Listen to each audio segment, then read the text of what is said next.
So you also, make a very interesting point, Roger, that you know, in the real world, at work, it's the extroverts who really win most of the time, and engineers by nature are introverts, and it's important that they become ambiverts, right? Yes. So that's a very interesting thing that you talk about. So therefore, if I'm an engineer and I'm able to relate to what you're saying. So, as an ambivert, what are the things that I should be doing to transform myself from an introvert? I may not become an extrovert for all you might know, but if I want to become an ambivert, what are the 5, 6 things that I should be doing to start getting a little better being an ambivert? Well, I think the first thing is understand that being an introvert, there's nothing wrong with being an introvert. There's a difference between introversion and shyness and psychological shyness, where you're afraid of people or where you're, but introverts, and a lot of engineers tend to be introverts. There's nothing wrong with that, but it is a skill, or it is a state of mind that you have to be able to deal with and understand. And once you understand yourself as an introvert and understand that, hey, that's just the way I am.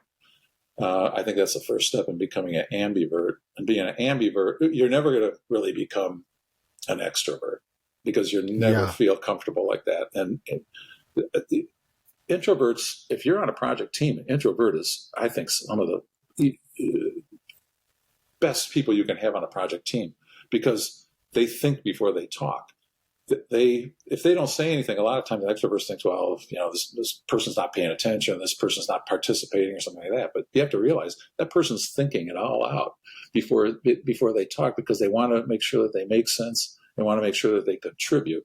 So if you have an introvert, you know that you have somebody on your project team or you have several people on your project team that are introverts. You know that the data you get from them is going to be well thought out and it's going to be thorough and they're going to understand the problem or the issue that's facing them before they talk. And just like there's nothing wrong with an introvert, there's nothing wrong with an extrovert. But an introvert has to understand that extroverts are wired completely differently. Where an introvert likes to think before they talk, an extrovert talks and then thinks about it. So while they're thinking, they're talking, and for an introvert, that's like driving you crazy because you need the silence. You want to be you don't want to be a quiet area where you can think about things. And meanwhile, the extrovert next to you is talking what almost seems like nonsense to you because they're trying to organize their thoughts vocally before they actually think about it. So you have to learn to deal with each other, and I think that was one of the most important. We had a course at NASA. Designed specifically for introverts, and we welcomed extroverts to the course too. Just because you're all on a team, and you got to learn how to work together, and you got to learn how to accept each other, and so you got to find a middle ground. You're never going to become an extrovert. You never want to become an extrovert, but you got to become an ambivert, and that's where you got to just kind of decide. I have to loosen up a little bit. I have to understand the other team members, what they expect of me, and I have to be able to get out there and present my ideas and do a PowerPoint presentation. And if I have to fake like I'm being comfortable, you got to learn how to do that.